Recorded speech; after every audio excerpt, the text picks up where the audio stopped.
E aí, vamos aprender mais sobre lideranças de equipes e times em TI? Esse é o hipsters.tube. Nesse episódio, a gente está aqui com o Juliano Pereira.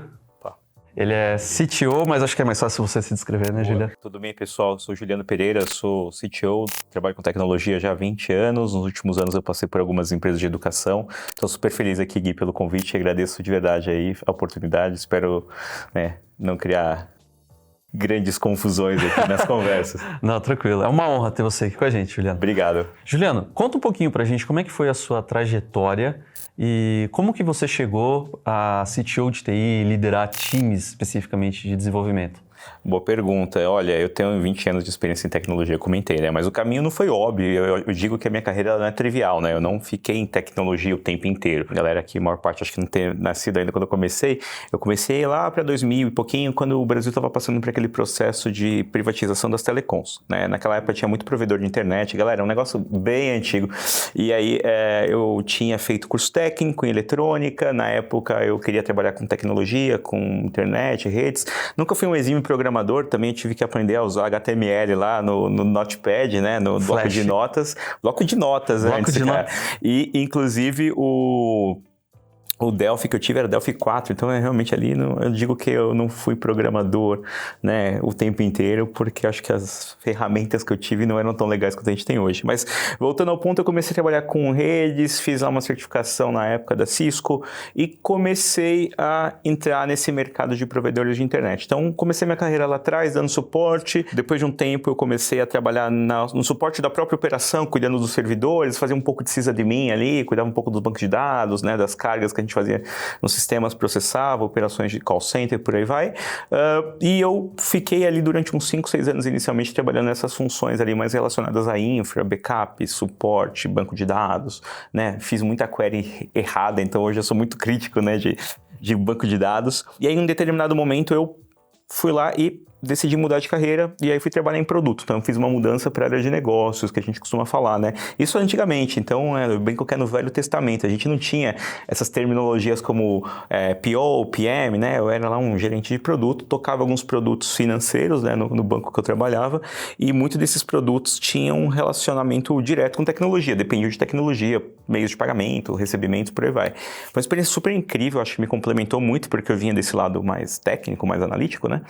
E depois de um determinado prazo eu fui estudar fora e aí, quando eu voltei eu decidi voltar para a tecnologia, né? Então eu brinco que eu voltei com a paixão da adolescência, né? Me reencontrei com a minha paixão da adolescência e aí nos últimos anos tenho liderado equipes de tecnologia, né? Então eu fiquei um tempinho fora, voltei para liderar as pessoas e aí tô, sei lá, mais ou menos uns 8 anos diretamente relacionado com tecnologia, a maior parte desse tempo em cadeiras ali mais de nível executivo, né? De direção. Legal. Então, teoricamente, você não era um líder desde o começo. Você não. Fala assim, eu vou projetar minha carreira para ser um líder de equipes, alguma coisa assim. Não foi isso? Putz, não foi, né? Eu sempre tive interesse, gostaria de ser líder, mas nunca foi aquela coisa de, olha, quando eu crescer, quando eu tiver mais experiência, eu quero ser o CTO. Eu acho que inclusive, parte dessa clareza, por assim dizer, essa meta me ajudou.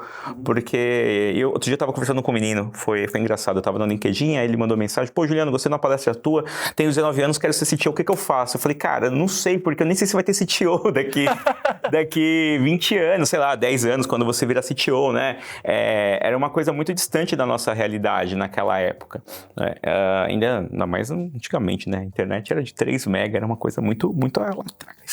Né? A gente tinha poucas linguagens. Então, hoje, eu acredito que essa minha ida para a tecnologia foi muito mais circunstancial e o fato de ter essa experiência, esse background, que a gente gosta de falar, né? Esse background, acho que foi a oportunidade que surgiu com alguma experiência prévia que me projetou para esse lugar, né? Então, foi muito mais ocasional do que uma intenção desde a largada. E eu sempre falo para minha equipe, olha, né? Se a gente fica jogando muito, né, naquela cadeira fixa, eu acho que a gente tem mais chance de se frustrar porque a gente perde as oportunidades que estão passando para o lado, né?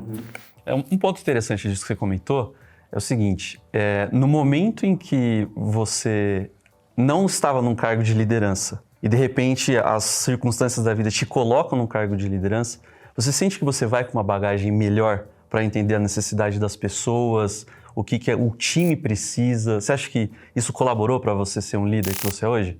Puta, cara, pergunta interessante, né? Eu vejo de duas formas, assim.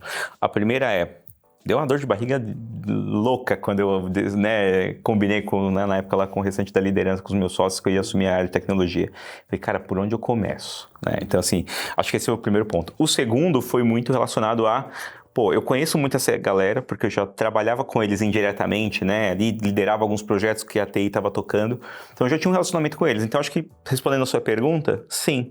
Eu acho que o fato de eu conhecer essas pessoas e saber a leitura deles sobre a área, sobre as outras áreas, sobre como o negócio deveria olhar para a tecnologia e também como a tecnologia era vista pelas outras áreas, eu acho que foi um ponto importante que me ajudou muito. Então, acho que essa foi a troca, né? Por um lado, eu não tinha necessariamente clareza de tudo que precisava ser feito no dia a dia, mas eu acho que eu tinha uma boa percepção, uma boa visão, porque eu estava muito inserido naquele lugar ali, entre as áreas, o que eram as expectativas, né? E aí eu acho que isso foi ajuda, mas deu muita dor de barriga, cara, deu muito medo, né?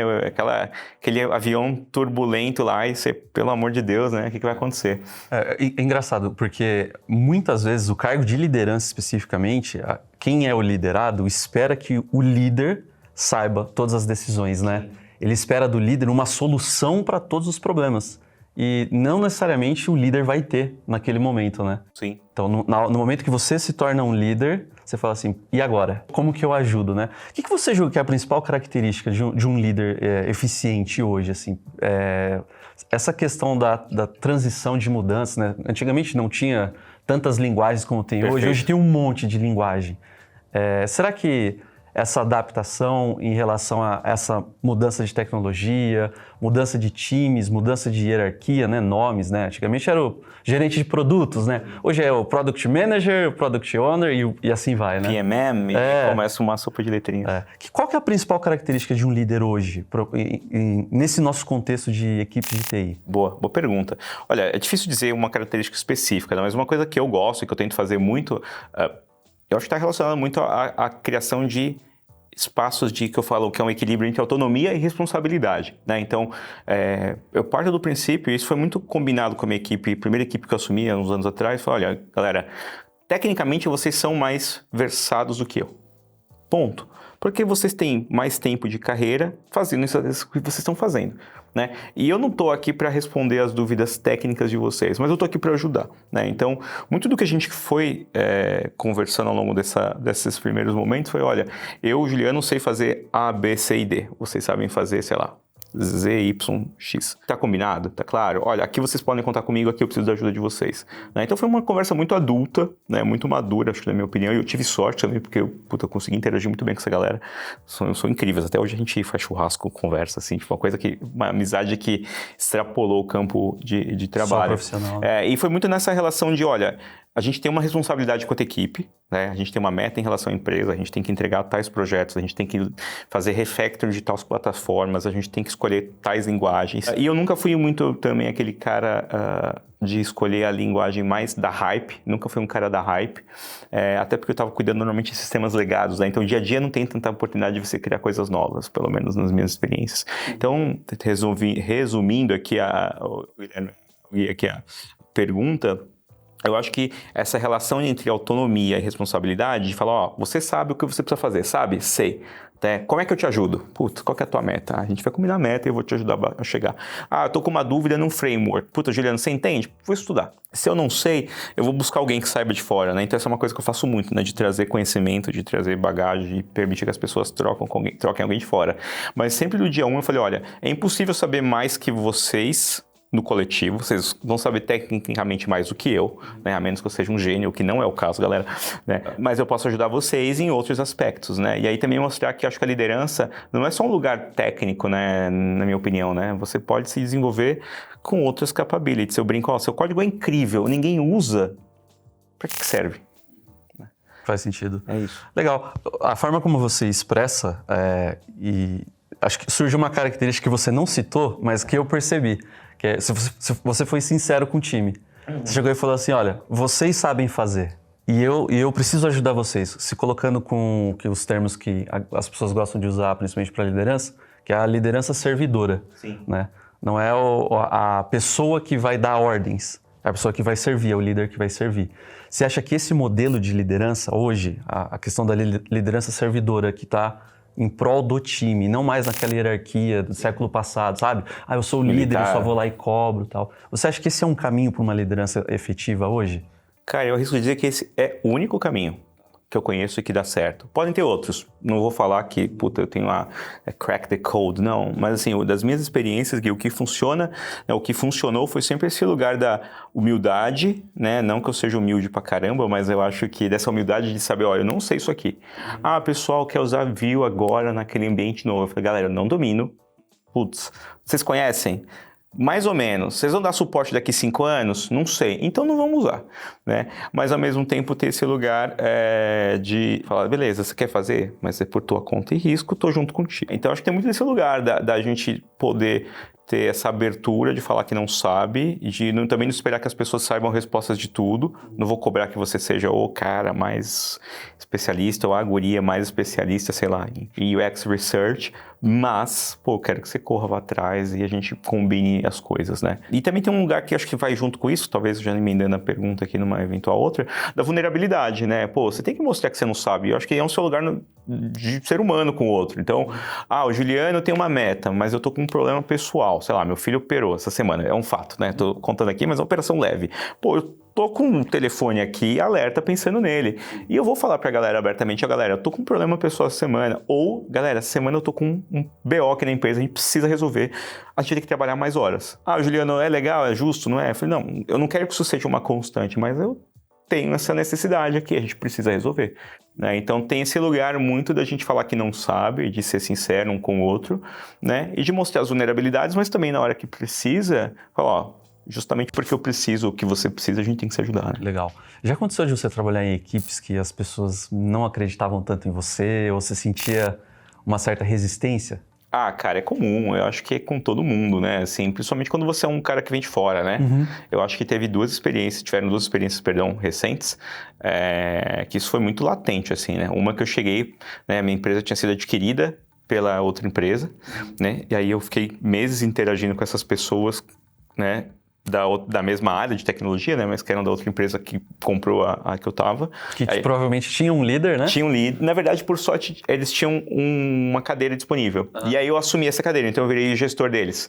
E eram caras muito experientes, tecnicamente. Então os caras chegaram, eu falei, como assim? O Juliano ficou lá com a gente na reunião, lá, o pau comendo, com todo o francês aqui, durante meses, na bola, né? Porque tinham discussões técnicas. A gente vai usar a integração assim, assíncrona ou assíncrona. A gente vai usar um barramento de API, a gente vai usar qual linguagem? E eu acho que tem que ser assim, eu acho que o processo de negócio tem que ser assado, né? E com a minha equipe também.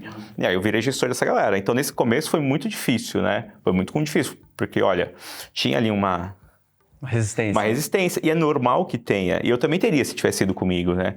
Mas eu cheguei, eu acho que não que as coisas foram perfeitas, mas eu cheguei no primeiro dia e falei, galera, desculpa aí, eu fui cuzão, desculpa o francês, mas em alguns momentos aqui eu acho que eu não agi tão bem, vocês também acho que não agiram tão bem, passamos a régua.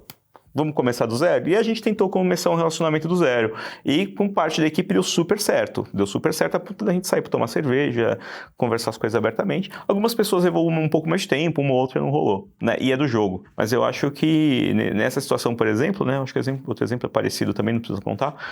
Foi muito disso. Foi muito da gente ter essa dificuldade. E, cara, é do jogo. Assim, você como líder tem que estar preparado para dor de barriga, assim. E qual foi a sua estratégia especificamente? Por exemplo, cheguei num time, nesse caso, né, nesse contexto, foi adquirida por outra empresa ou fui contratado para ser líder de um outro lugar. Eu como líder, chego e percebo que existe uma resistência. O que faz? Qual que é a sua recomendação, assim, Cara, é difícil. Porque eu tenho certeza que quem tá em casa já passou por isso. É comum, né? Eu fico imaginando, assim... Né? Eu acho que a experiência traz pra gente, tentando responder essa pergunta, traz pra gente várias formas de jogar o jogo. Né? Então, às vezes você fala, você vai fazer um deploy usando tal ferramenta, você vai fazer uma métrica de teste usando tal cobertura com tal ferramenta, Selenium e não sei o quê. Né? Eu acho que também a experiência vai dando pra gente bagagem. Né? Então, o que eu acho que funciona, talvez respondendo a sua pergunta, naquele caso, cara, boa conversa aberta e franca, assim, sabe? Tipo, e aí, óbvio, eu sempre vou partir do princípio, não porque eu sou bobo, mas porque eu acredito, que a maior parte das pessoas são do bem, são legais e estão ali sérias. tem algumas que menos, e tudo bem. E aí eu vou falar, olha, sento, escuto, tô aqui para fazer A, B, C e D. E tente ser o mais transparente possível. Eu normalmente chego, isso eu aprendi, né, na primeira vez que eu assumi a equipe, de não fazer grandes intervenções, exceto se tiver, sei lá, o sistema capotando, alguém não está performando, a gente tem um problema grave. Do contrário, eu sou muito de sentar, ficar olhando, vou conversar. Estava conversando com você aqui antes de estar nos bastidores, né, quando estava em escola, ia rodar operação, olhava computador, olhava hack, entrava lá na salinha da TI, a gente que ainda existe, tá, em alguns lugares, via a plataforma, pedir acesso a métricas, né? Então eu sempre fui muito de estudar e olhar e observar, né? Apesar de ser muito ansioso, eu sempre tentei fazer esse primeiro movimento, né? E de muito ouvir as pessoas e não tomar grandes decisões, mas ao mesmo tempo falar, olha, os meus objetivos são esses. Então no começo eu meio que tentava me moldar um pouco o ambiente, né? E aos poucos ir puxando. Ao mesmo tempo sendo muito aberto e falar, olha, a gente não vai mexer mais nesse tipo de linguagem, a gente vai matar essa plataforma. Juliano, por quê? Não, porque essa plataforma roda X usuários, a gente vai ter que rodar 100x usuários aqui. Essa arquitetura não roda, essa metodologia aqui ela não funciona mais, ela serviu até aqui, legal, daqui para cá a gente muda. Então, eu acho que eu tendo a ir primeiro para esse lugar de escutar, de pegar as informações, de entender o contexto, e aí, dá 2, 3 meses, começar a fazer os ajustes, seja mudar a metodologia, mudar reporte, trocar alguém, às vezes tem que trocar, às vezes, galera, a partir de agora a gente não vai mais atender a galera no WhatsApp como a gente fazia. Por quê? Não, porque eu preciso ter métrica de atendimento aqui. São um time de atendimento, né? Principalmente quando a gente fala de operação. Então, eu vou nesse lugar muito de tentar entender o contexto antes de fazer a alteração, sabe? Legal. Pergunta polêmica agora, hein? Vamos lá. Vamos lá, é o seguinte, você trabalha num ambiente e provavelmente quem é líder também tem um líder, certo? Quando surge um pedido, alguma coisa assim, que você fala, isso vai prejudicar meu time, ou isso não vai dar certo para o time, e é uma decisão da liderança, quase um top-down, vamos dizer assim, como que você conversa com quem é superior a você também? Ou qual metodologia você geralmente utiliza para falar assim, olha, eu quero que meu time fique protegido, sabe? Major, vai dar. Cara, pergunta difícil. Eu não sou a pessoa mais brilhante nesse lugar, tá? Eu sempre tendo a ter até um defeito meu, assim, como líder, né? Proteger demais a equipe. As pessoas às vezes acham que não, mas eu sempre protejo demais. Mas às vezes acontece, é do jogo. Coisas do gênero, eu estava conversando outro dia com a pessoa, tem um Black Friday. Cara, Black Friday. A data não vai mudar. O Natal, vendas, né, para quem tem muito varejo. Você não vai mudar a data. Aí, às vezes, uma demanda, não, a gente vai ter que incorporar uma campanha X e o site agora vai ter que mudar o banco. A gente vai fazer uma baita propaganda, a gente vai ter que usar um Dynamo, alguma coisa que é super escalável, e ter que mexer na estrutura do banco e vai mexer todo o front. Galera, a gente tem que fazer isso em 2 semanas. Né? O que eu sempre tento fazer são 2 coisas, né, com o gestor, entender, cara, isso é urgente por falta de planejamento, ou seja, é uma coisa que a gente vai ter que fazer porque alguém não se decidiu, porque alguém não se organizou e a conta vai sobrar para a equipe e não é justo, mas acontece, ou não, isso é uma mudança que faz sentido, né? A gente teve, sei lá, uma situação hipotética, a gente vai ter que todo mundo trabalhar muitas horas, né? Eu acho que o que você está falando é mais a primeira, né? Um top-down que você não concorda.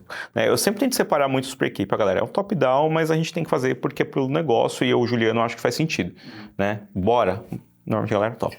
Quando não é, eu vou falar, galera, seguinte, não dá para ganhar todas. A gente, na verdade, tem que tentar se antecipar. E aí eu acho que é muito dessa questão da gente não fazer disso o tempo inteiro. Então, muito da minha experiência, olha, vai acontecer. Acho que até lá no evento que a gente fez lá, alguém perguntou lá pra mim, Juliano, às vezes a galera fica trabalhando muito ali, é muito constante. Fala, olha, se é muito constante, aí você tem um problema, né? Agora, se vê um top-down, que é uma vez porque aconteceu alguma coisa, faz. Às vezes é porque, né, meio Godfather, né, o poderoso chefão, né, tipo, aquilo vira ali uma carta na manga que você usa depois. No final do dia, o mundo corporativo, ele é político. Né? Então, assim, fiquei trabalhando com a minha equipe o final de semana inteiro. De novo não. De novo não. Ou de novo não, ou essa é a última vez, daqui pra frente a gente vai replanejar melhor as coisas, né? Então, eu acho que depende muito, né, a resposta. Se a gente tá falando de uma mudança que é estrutural, não, Juliano, a gente vai ter que usar aqui, sei lá, a plataforma tal porque eu quero. Eu falo, não. O gestor, você não, meu gestor, sei lá, o presidente, CEO, o diretor. Não, isso aqui eu não topo. Por quê? Porque você não vai acordar de madrugada para dar manutenção na plataforma como eu e a equipe. Vai? Não, então essa decisão não é sua. Ah, mas eu quero. Não, eu também quero um monte de coisa. Eu queria ser alto, eu queria ser bonito, eu queria ter nascido rico.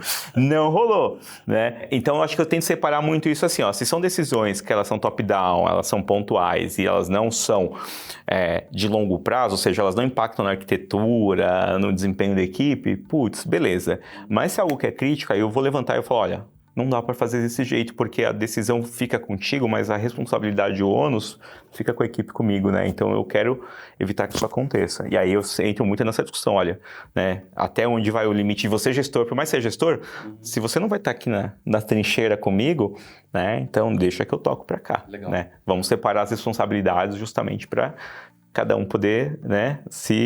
Como posso dizer, cada um poder atuar melhor, conforme o seu escopo, né? Acho que tem muito disso. Legal.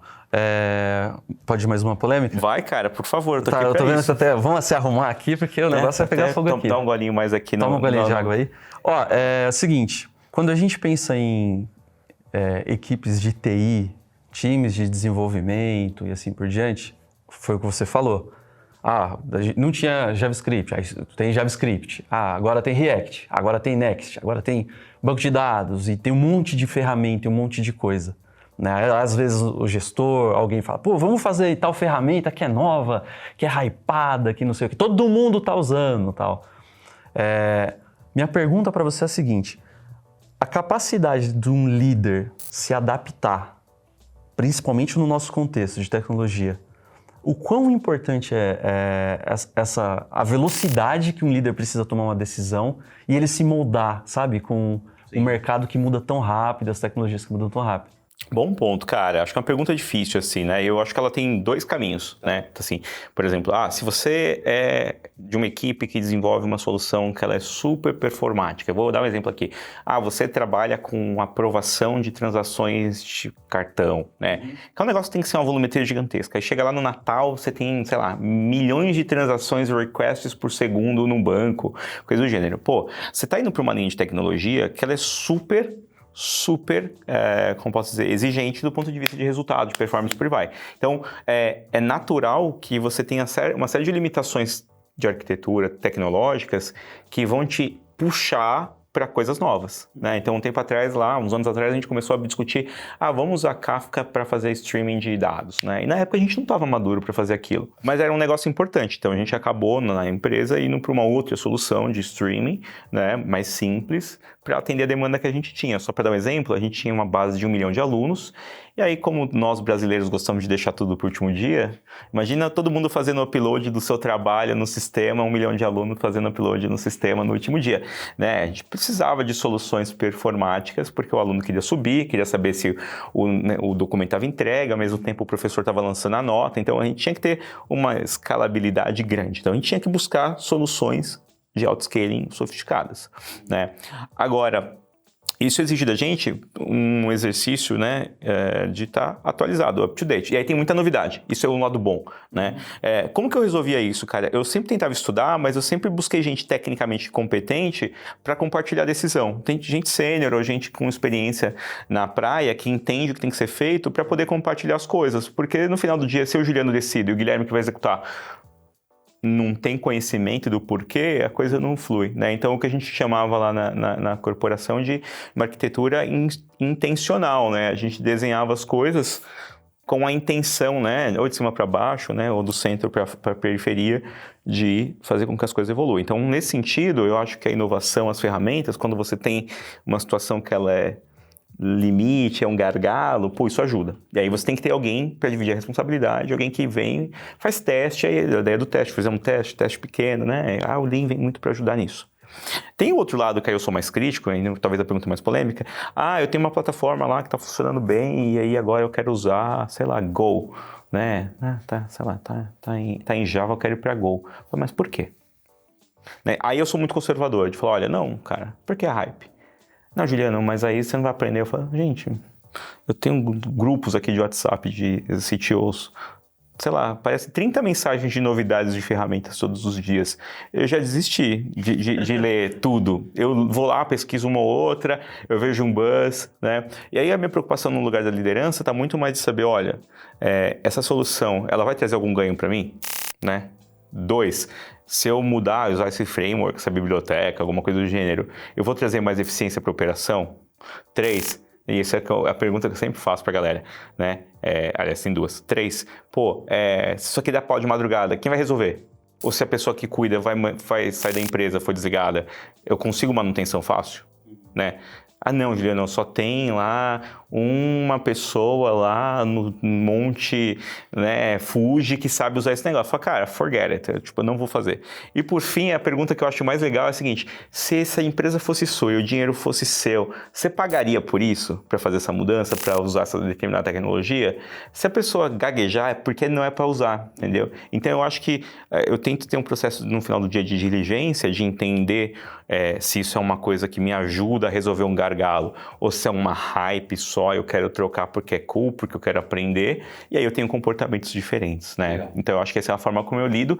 Então eu não sou aquele cara que vou estar up to date de todas as tecnologias, mas eu tento que a minha equipe esteja atualizada e faça isso de forma consciente, né? E gente, se eu for me atualizar com tudo, eu não trabalho, né? Então, só fica se atualizando e não atua, né? E não atua, né? Aí vão chamar outra pessoa para fazer o meu trabalho, né? Então, gente, eu acho que tem esse lugar também da gente ter a consciência de que é um lugar muito plural, muito rápido, né? E a gente cognitivamente não dá pé. Cultura de empresa, isso é importante? E um líder implantar uma determinada cultura?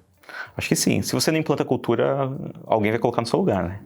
Então, se você não dita as cartas, se você não combina o jogo, por mais que às vezes você não tenha uma atuação tão alto nível, no sentido de ter tanta flexibilidade, você tem que determinar alguns combinados que eu chamo, né? Cultura é combinado, é símbolos, né? Olha, ninguém aqui, né? Tava conversando aqui com outro colega nosso aqui, ó, ninguém pode usar sapato no tapete, a gente tá pisando no tapete, galera. Tem lugar que isso não pode, tem lugar que isso pode, né? Então, acho que tem um pouco da gente conseguir estabelecer, sim, a cultura, mas a cultura, ela não pode ser top-down, né? Porque senão vem aquela coisa que a gente fala para inglês ver, né?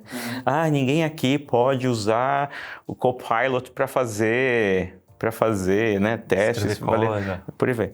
Tá todo mundo usando e você não fala nada, é uma regra burra, né? Então, acho que a cultura ela tem que ser vivida, ela tem que ser, inclusive, criada junto com as pessoas. Você já participou de algum time que você precisava mudar a cultura? Por exemplo, estão entregando, tá legal, mas a gente precisa mudar a cultura. Cara, sempre tem mudanças a serem feitas, assim, cultura é um bichinho vivo, assim, né, tem fases e fases. Teve casos mais emblemáticos e menos, assim, casos emblemáticos. A gente quer saber esse. Esse emblemático, o assim, emblemático. Cheguei na equipe, tinha 2 galeras, as galeras eram do bem, assim, mas uma era de um antigo gestor e a outra já estava lá há milhões de anos atrás. E aí um falava, essa galera é dali, essa galera é daqui. Aí eu falei, beleza, né, tipo, cheguei lá, aí eu, galera do bem, você conversava com todo mundo no particular, galera era bacana, e tecnicamente eles eram bons, então isso aqui era uma coisa boa, ajudava. Aí eu cheguei um dia, né, conversei com eles, falei, galera, é o seguinte, a gente tem que trabalhar como equipe. Como assim a gente não trabalha como equipe? Eu falei, não, a gente não tá trabalhando como equipe, porque quando a gente tem um problema, o problema é de todo mundo, né? Isso eu tava falando para os líderes que tinham equipes, né? Então eu tô falando de uma equipe de, sei lá, umas 100 pessoas, galera. Como assim, Juliana? Eu falei, não, olha só, tá vendo esse problema aqui? O rapaz precisava ir lá, sei lá, fazer uma Gmood, aí, né, antigamente, gente, tinha um negócio chamado Gmood, tá? A gente tinha uma gestão de mudança, quando ia colocar alguma coisa no ar, data center local. E aí você tá com essa Gmood aqui, e o cara lá da outra hora tá reclamando que tem que preencher um monte de formulário, e aí o cara não faz a Gmood porque o formulário não tá preenchido. Vocês acham que isso tá legal? Eu, como gestor da área, fico como, né? Porque o negócio tá esperando, o negócio entrar no ar. E aí, eu acho que ali, aprendizado disso tudo foram 2, né? Galera, se cada um fizer o que quiser, a gente não ganha jogo. Tem um técnico famoso aí que fala isso. Se a gente cada um fizer o que quer na equipe, ninguém ganha jogo. O segundo troca de lugar com o cara. Senta na cadeira do outro, né? Senta no lugar do outro, vê o que tá acontecendo, né? Tipo, ficar uma vez falando, porque o Guilherme, né, veio aqui, fez um monte de pergunta, não sabe nada, não sei o quê. Não, vê o que tá acontecendo, né? Então, acho que tem muito desse lugar de colocar eles junto. E aí, a minha pitada de sal, ou minha cereja do bolo foi, em dado momento, eu comecei a definir metas compartilhadas. Então, a gente tinha uma meta que eu dividia com a equipe. Sei lá, a gente tinha que atualizar todas as falhas de vulnerabilidade e de segurança da plataforma. E aí é o time de security, o time de infra e o time de desenvolvimento compartilhar a meta. Se a gente não resolvesse a meta em conjunto, ninguém tirava ponto positivo e aquilo virava dinheiros, né? Resultado financeiro, né? Então mexia na parte mais sensível do corpo do ser humano, que é o bolso, né? E aí eu comecei, por um lado, a puxar no lado positivo e um lado falar, se vocês não trabalharem juntos, vai ter bolso. Mas não é justo. Eu falei, não, mas se a vulnerabilidade continuar existindo, ninguém ganha, né? Então tinha muito desse lugar de, por um lado, puxar, mas por outro também exigir que eles trabalhassem juntos. Legal. Qual foi o momento mais feliz e o mais triste na sua liderança? Você fala assim, caramba, isso aqui valeu muito a pena, sabe? Putz, cara, Mas não faz a gente chorar, não faz a gente... Não vou fazer chorar, tá não. Também não vai ter sangue, requinte de superioridade, nada não. Cara, eu acho que o momento mais feliz assim, foi quando a gente, numa equipe que eu tava há uns anos, a gente começou a fazer reuniões de acompanhamento, assim, né? E a gente acompanhava tudo em equipe. Todo mês a gente fazia lá um fechamento do mês, como é que tava, quais as sprints que foram bem, não foram, problemas, vulnerabilidades, né? A gente tinha, sei lá, que acompanhar umas 80 aplicações, né? Então tinha bastante coisa para acompanhar. E aí chegou um dia que, putz, a gente foi fazer uma avaliação das pessoas das equipes. Pô, e aí, né, isso foi uma coisa incrível, porque a gente começou nos primeiros momentos, essa mesma equipe que eu tô te falando, que era dos rixos, né, das separadas, assim, a gente começou a fazer a avaliação de uma forma seguinte, o Guilherme tem uma equipe, o Juliano vai falar da equipe do Guilherme, e ele fala depois da própria equipe. Então imagina, né, alguém vai falar da tua equipe. E aí, cara, a gente fez esse processo, eram 6 pessoas. Aí imagina, 6 pessoas, 5 pessoas falando da sua equipe, cada uma pessoa da sua equipe, depois você vem falar o final. A gente conseguiu fazer a reunião, sei lá, 2, 3 horas, falar de algumas pessoas. Eu fico até arrepiado, cara. E a gente conseguiu terminar a reunião sem treta. As pessoas concordando, não, o Zé da equipe do Guilherme é realmente um talento para a área, a gente tem que manter o cara feliz aqui, ou a guria ali, ela tem que ter um espaço para ser promovida. E, pô, isso para mim foi uma felicidade, porque significava que aquela liderança, ela tava junto, eles estavam conseguindo falar com educação, com respeito, na bola da galera da outra equipe. A gente conseguiu fazer isso, sei lá, em espaço de 1 ano. Era meio unânime às vezes, falar, não tinha eu e o Juliano que brigar por aumento ou por promoção, né? E aí, imagina, porque tem um espaço limitado de dinheiro de promoção, né? Então, quando as pessoas conseguem falar, não, esse cara da minha equipe ele é bom, mas a fulana da equipe da outra mulher, ela é melhor, ela foi melhor aqui, ela quer ser promovida, pra mim é incrível, assim. Para mim era incrível, era como se a gente conseguisse ter um sentimento mesmo de equipe, de falar, as pessoas conseguem olhar para todo mundo sem aquela história de meu time, é seu time, né? Então para mim foi incrível, assim, cara. A gente, obviamente, dali evoluiu tanto que a gente, né, com essa galera, assim, fazia essas reuniões de fechamento mensais ali, tipo, segunda-feira à tarde fazia um churrasco. Era assim, essa era a reunião de diretoria mensal, era um churrasco, porque a gente conseguia ter essa capacidade de jogar junto, e não é que tudo era perfeito, mas isso era de muita felicidade, assim, enquanto o gestor fala, cara, essa galera trabalha bem demais, a gente tá dentro das metas e não tá virando tanta noite, tá conseguindo entregar, tem desafios, tá fazendo coisas novas, para um gestor, cara, não sei, para mim é muito sintomático, né? Cara, momentos tristes tiveram alguns, assim, né? Tipo, eu já fui desligado, eu ia ter que falar pra equipe que eu fui desligado, assim, foi sofrido pra caramba, né? A gente fala, galera, fiz o que eu podia, não rolou, né? Tô sendo desligado por cortes de orçamento, né? A gente, né, tá vivendo um momento ainda, né, de ressaca dos layoffs. Então, isso foi um momento triste, assim, de ter que encerrar abruptamente um ciclo, ou mesmo, né, quando a empresa, por exemplo, foi comprada, né? Fala, galera, aquele nosso sonho, ele tá parado, né? Então, eu acho que tem muito mais essas notícias que vêm de fora para dentro, que foram momentos tristes, do que necessariamente o que a equipe fez ou deixou de fazer, né? Eu acho que tem muito mais a ver com as contingências da vida corporativa, que você tem um plano, você tá executando, você tá correndo, e aí você tá performando bem, tá tudo integrado, e a coisa tá ficando linda, você tá criando gosto, aí vem um balde de água fria, assim, e te joga pra baixo, né? Então, acho que essas foram notícias tristes, assim, que eu tive que compartilhar com a equipe, e que, cara, com o tempo você vai entendendo também que é comum, né? Você vai lidando com ela, você fica mal, e no dia seguinte você tem boleto pra pagar, você continua. De um jeito bem objetivo, que conselho você daria para quem tem um líder? Eu tô trabalhando numa equipe e eu tenho um líder de TI, alguma coisa assim. Se você pudesse dar um conselho para essas pessoas, o que você falaria para elas? Um conselho? Difícil, hein? Cara, mas eu gosto muito da escuta. Escuta ativa é importante. Eu tenho essa dificuldade ainda até hoje de escutar, né? Mas escuta e combina o jogo e defina claramente as expectativas, né?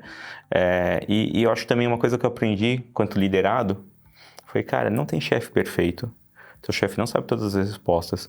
Teu chefe tem os problemas dele. A tua chefe vai ter dias melhores e piores. Assim como A gente, né? Às vezes você não sabe. Nem tudo que teu chefe faz, a tua chefe faz é a favor ou contra você. Tem um infinito de outras coisas que você não domina. Não quer dizer que você é menos ou mais importante. Mas assim, escuta, tenta se colocar no lugar do outro e não espere que teu chefe resolva tudo, né? Muito menos não terceirize a sua carreira pro seu chefe, né? Você não terceiriza a sua senha do banco pro seu chefe. Não, né? Alguém entrega a senha do banco? Eu falo a mesma coisa. Sua carreira é a mesma coisa. Legal. E para quem é líder? Cara, eu queria falar uma palavra mais forte, mas não pode.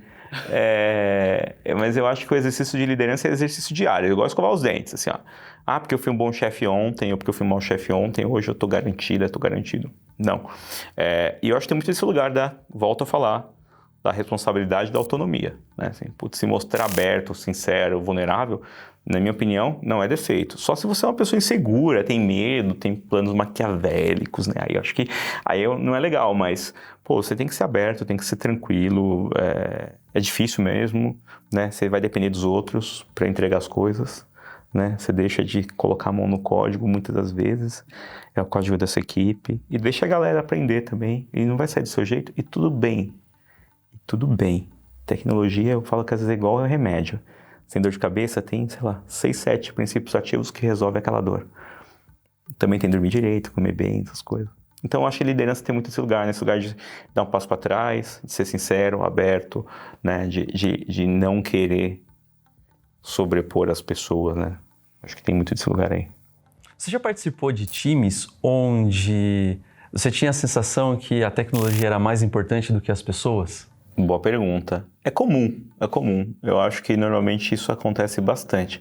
Eu acho que isso acontece muito em 2 lugares, assim, quando você tem alguma coisa muito nova que você está construindo, aquela tecnologia incrível, tecnologia / produto, né?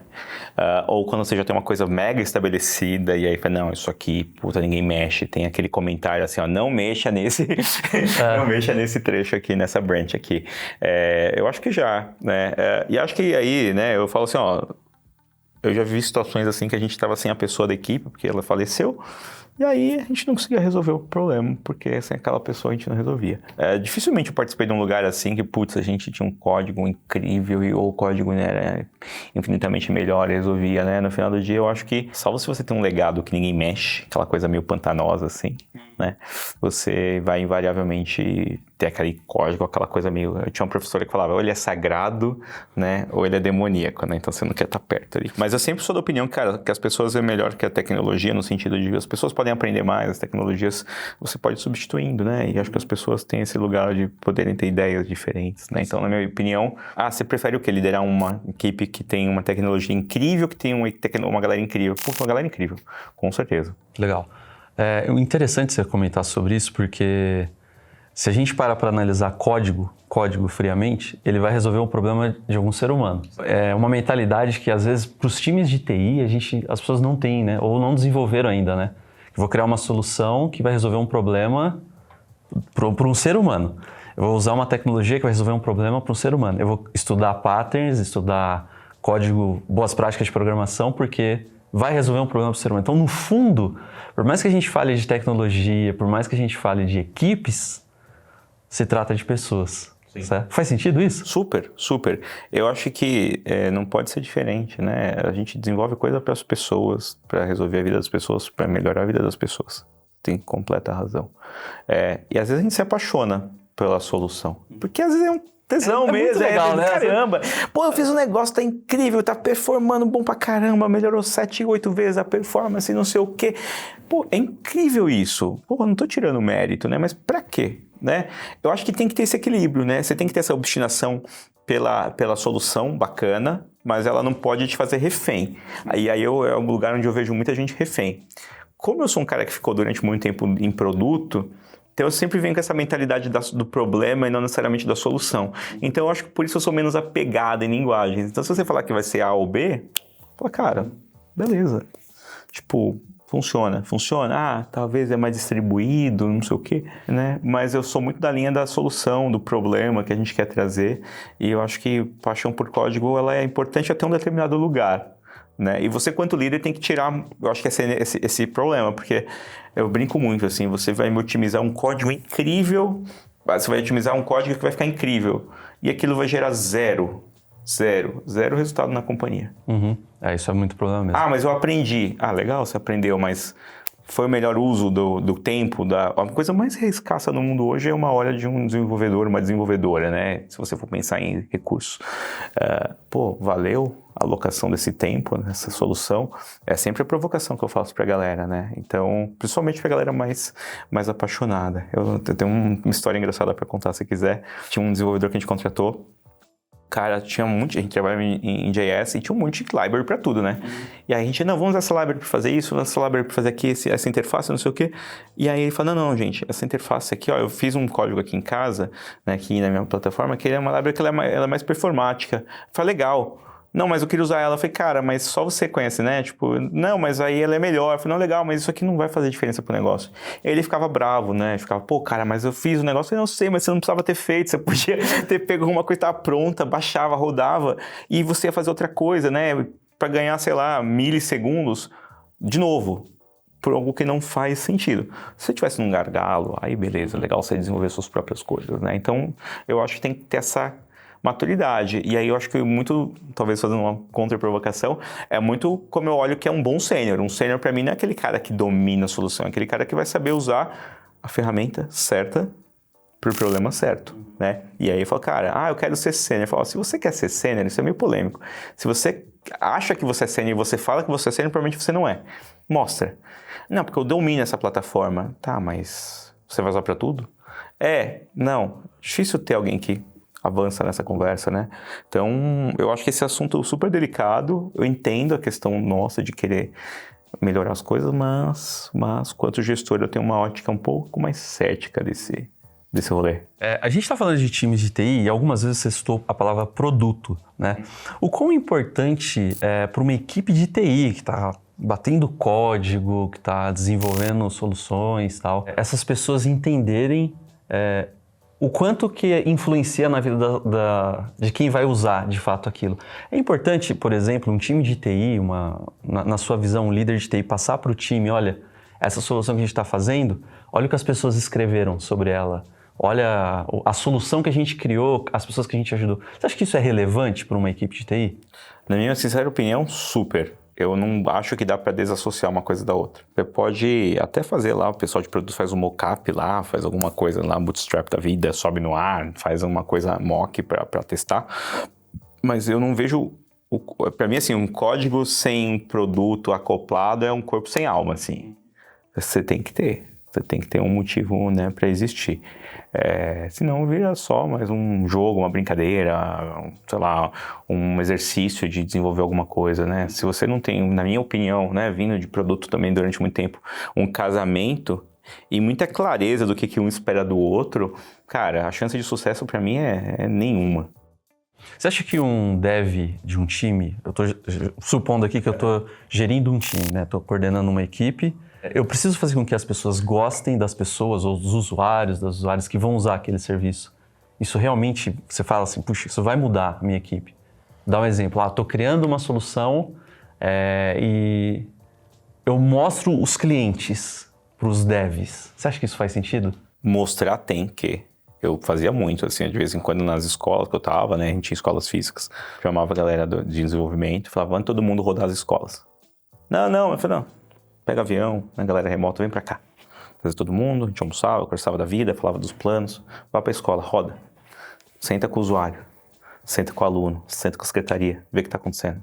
Ele veio me falar que a internet tá ruim, mas eu não sou do time de infra. Eu falei, então. Não adianta, seu sistema ser incrível, a internet tá uma porcaria, você entendeu? Talvez você vai ter que fazer das duas uma, ou falar com o pessoal de infra para melhorar a internet, ou fazer um código mais leve para rodar, porque a internet ali não é muito boa, e às vezes a internet não é muito boa, gente. A gente tá no Brasil, né? A gente não tá na Suíça, né? Então, eu acho que é importantíssimo. Você não precisa gostar, morrer de amores, mas você tem que entender, né? E todas as vezes que eu trouxe uma pessoa que estava usando a solução, um aluno, um professor, eu gostava muito de fazer essa conexão, né? Essa linha direta aqui, essa VPN aqui direto com o time de desenvolvimento, eu percebia que as coisas que eles faziam ficavam mais claras, tinha mais sentido, e inclusive alguns falsos dilemas, de que não, isso aqui é super importante. Às vezes o próprio time de produto traz isso, não estou fazendo uma crítica também por ser da área. Não, isso aqui é super importante, vai super revolucionar e não sei o quê. Aí você, e aí, você está usando? Hã? Não estou sabendo, está no ar? Aí falou, pessoa... E aí, né? E a sua credibilidade na hora da priorização, na planning, né? Então é importantíssimo. Eu acho que não tem como viver sem fazer isso. Às vezes não dá porque é corrido, mas você tem que ter esse hábito. Barriga no balcão, gente. Barriga no balcão. Isso era uma prática que você... Era uma prática. É difícil às vezes porque você tá longe, tá remoto, mas puta, é uma coisa que eu sempre gosto de fazer. Boa. Vamos para mais uma polêmica? Bora lá. Remoto? Remoto, híbrido ou presencial? Cara, o que funcionar, código tem que rodar. Bom, tem que ter usuário usando. Ah, eu quero trabalhar de pijama na lua. Trabalha, cara, não é da minha conta. É claro que não é fácil. A gente foi condicionado, e eu não sou reacionário, pelo contrário. A última equipe que eu montei, tinha gente literalmente de, tipo, países e de estados espalhados diferentes. pelo sistema solar, a gente, né? a galera, idealmente, assim, a gente teve que mudar o horário da daily porque em Rondônia é 1 hora menos, e aí a galera fazia a daily às 8, que a galera queria fazer a daily cedo, a guria falava, pessoal, 7 da manhã pra mim não dá. Aí falou, não, tá certo, pô, 7 da manhã não dá pra fazer daily, né? Ela tinha uns 8 gatos pra alimentar, não, eram 7. Ela tinha que dar comida pros gatos, então, brincadeiras à parte, assim, ó, o que funciona, né? Tem situações que eu acho que tá junto resolve. Mas o estar junto não precisa estar fisicamente junto. Agora, eu acho que quando você é uma equipe nova, que está começando, você tem que ter um vínculo. Tem coisas que aceleram o vínculo. Eu falo assim, ó, a pinga, né, a cachaça, ela une. Então, você tá com a galera junto, dividindo um espaço, ainda que seja pontualmente, né, eu vou fazer uma viagem, a gente vai ficar 3 dias junto, a gente vai rodar as unidades, a gente vai ver a operação, eu acho super saudável. E aí você volta cada um pro seu lugar e para cada um pro seu planeta e a vida segue, né? Eu acho que no nosso lugar de tecnologia, a gente tem essa flexibilidade. O que acontece? Eu acho que são 2 coisas, né, ou várias, né, mas a minha leitura. Tem gente que se esconde atrás da câmera, eu não quero ligar a câmera, não sei o quê. E aí, cara, não tem responsabilidade de entregar as coisas. Tem gente que some, mas entrega. Tem gente que some, entrega, mas não tá nem aí pra solução, que é tarefeiro. Fiz deploy, está no ar, beleza. E tem gente que tá lá super comprometida, tá curiosa e conversa, entende, se envolve. Então eu acho que não dá pra generalizar. Né? Não dá para generalizar, eu trabalho remoto ou não. Eu sempre tive discussões interessantes numa empresa que eu trabalhei uns anos atrás. Eu falava com o RH, vamos liberar o remoto? Isso milhões de anos atrás. Pessoal, não, porque as pessoas não vão trabalhar. Aí eu virei para a diretora de RH e acho que nesse dia eu quase fui mandado embora. Eu virei para ela e falei assim, você acha que as pessoas não enrolam no escritório? Você acha que as pessoas aqui vêm, tá todo mundo trabalhando? Você já rodou os andares um pouco? Você só vê o alt tab ali, ó. Então, você realmente acha que as pessoas estão aqui, estão trabalhando?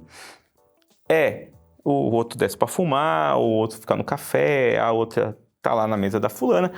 E TI, gente, também não é aquela coisa exata. Eu lembro de um cara que tinha na minha equipe, o cara é brilhante, ele trabalhava meio período, eu sei que ele trabalhava meio período. Em meio período ele produzia por 2, entregava o que tinha que entregar. Quem sou eu na fila do pão para falar que ele tem que estar com a bunda sentada na cadeira 8 horas entregando? Né? Então, essa minha visão, ela é meio fora do convencional, porque eu acredito muito em entrega e comprometimento. Gui, você falou que ia fazer para mim, se você fez de madrugada ou não, é outra coisa. Eu acho que o único ponto de atenção, sendo muito honesto, é assim, o quanto que isso atrapalha ou ajuda o trabalho em equipe. Né? Se a sua equipe está confortável com aquele modelo remoto, distribuído, e vocês estão entregando, e vocês estão conseguindo interagir, aprender e trocar, é incrível. Ainda assim, eu acho legal de vez em quando a gente se encontrar, se possível, né? Junta a galera, traz todo mundo. Não é que tem que ser toda semana, pontualmente, né? Eu gostava muito de fazer isso cada semestre, trazia a galera, mas era um time pequeno, tomava todo mundo ali uma cerveja, quem bebe toma, quem não bebe tomava refrigerante, conversava da vida, fazia bullying, trocava ideia. Teve churrasco lá que a gente começou a chover, eu peguei rolo, comecei a limpar tudo com a galera, todo mundo é gente. Agora, se você não tá trabalhando, aí você começa a trabalhar. E aí eu combinava muito com a equipe, para concluir, olha, vocês vão trabalhar remoto? Vão. Vocês vão entregar combinado? Vão. A gente tem que ter métricas, beleza?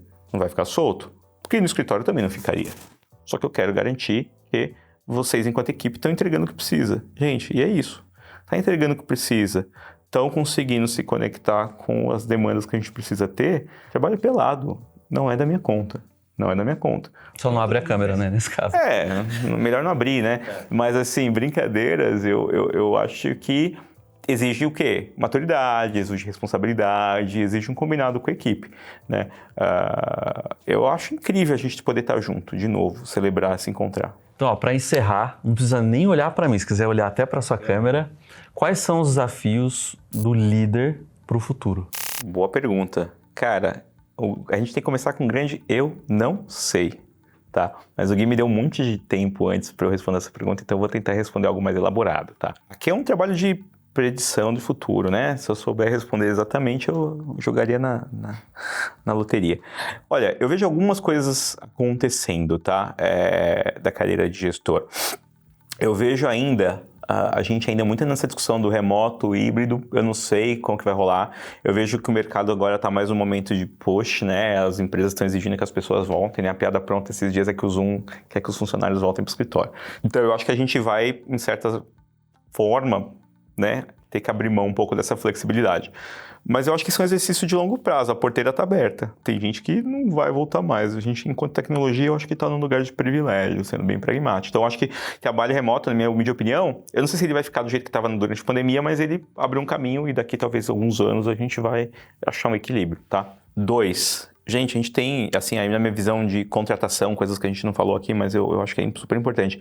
A gente tem um déficit gigantesco de mão de obra no mercado. Gigantesco, gigantesco. Isso é óbvio. A razão dessa companhia existir, dessa escola existir, acho que também é por isso, né? Entre outras coisas legais, né? Eu entrevisto dezenas de pessoas. Eu normalmente tendo a ser o primeiro a conversar com as pessoas quando a gente vai contratar, né? E aí eu vejo que tem duas questões muito interessantes, né? Hoje tem bastante escola, tem bastante modelo de negócio que está tentando trazer as pessoas e trazer mais inclusão, que eu acho que é importante, né? Afinal, a gente tem uma galera gigantesca da população que não tem acesso ou que normalmente está eliminada dos processos, né, sejam pessoas pretas ou mulheres, né, e outros grupos minorizados, né, eu estou ainda aprendendo as terminologias, e a gente está indo muito nesse lugar aqui, mas essa formação, eu acho que ela precisa ser complementada, é minha opinião, tá, com experiência. Então, eu acho que a gente, enquanto gestor, líder, a gente deveria brigar dentro da companhia, no bom sentido, tá, né, para que a gente possa ter a inclusão dessas pessoas dentro das companhias, sendo através de processos de estágio, bolsas, de alguma forma. Eu falo, né, isso é meio óbvio, assim, o sênior de hoje foi o júnior ontem, alguém deu oportunidade, e aí quando todos os gestores, e eu vejo isso muito, todo mundo quer contratar gente preparada, se você quer contratar alguém preparado, alguém treinou. Quem treinou?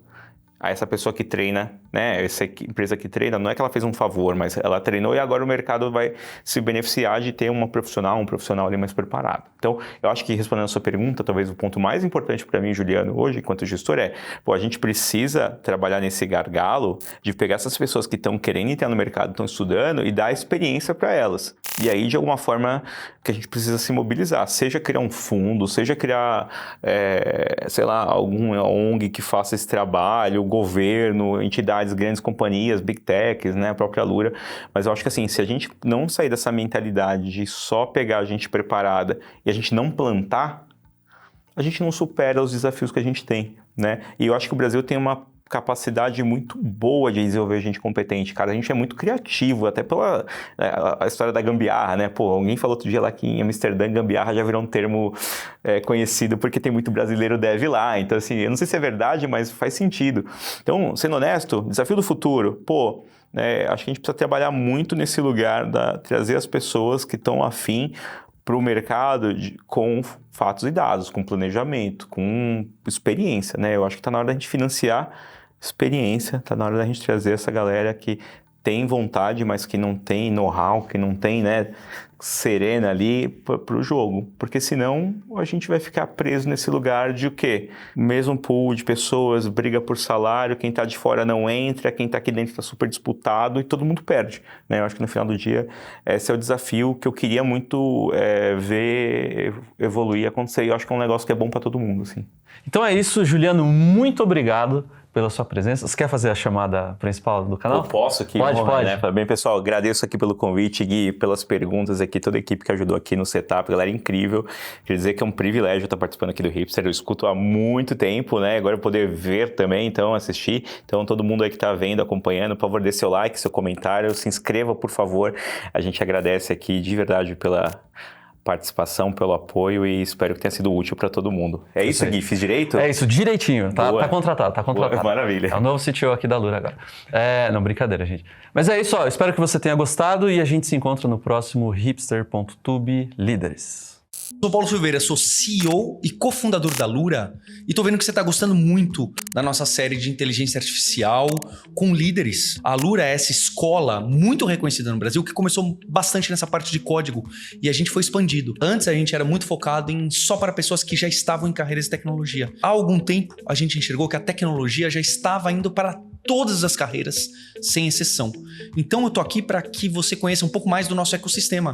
A gente tem diversas séries aqui no canal da Alura, do Hipsters, desde inteligência artificial nessa parte mais de gestão até no nível mais técnico. E eu queria que você visse, tá aqui o link para você na nossa descrição. E a Alura já se expandiu bastante. A gente também é hoje um centro universitário, através da FIAP, uma faculdade que faz parte da Alura, uma faculdade com mais de 20 anos de tradição apenas em cursos de tecnologia. Isso é, completamente focada, com contato com profissionais e empresas que respiram e fazem tecnologia no Brasil e no mundo. E para isso eu queria também te convidar para conhecer o site e o que a gente aqui na FIAP pode te oferecer. A gente tem diversos MBAs, inclusive MBAs para liderança, que são os Tech Masters, para que você possa se envolver com arquitetura de software, com cloud e com cibersegurança. Mas a gente também tem os Business Masters, que é onde você vai trabalhar com transformação digital, com gestão estratégica e tudo o que você precisa para gerir a tecnologia no seu time, na sua empresa e seguir nessa carreira, misturando com o que você já conhece, com o que você já trabalha. Também fica o convite para você conhecer as nossas pós-graduações, que é a Pós-Tech totalmente online. Então, realmente, a Alura é esse ecossistema grande que nasceu da comunidade, nasceu do Hipsters, nasceu de sites e fóruns e eventos, onde a gente, quando começou as nossas carreiras, estudava e compartilhava assuntos e novidades, como o que você está vendo aqui nesse vídeo. Fico muito contente, deixa aqui seu like, deixe sua assinatura e continue nos próximos vídeos.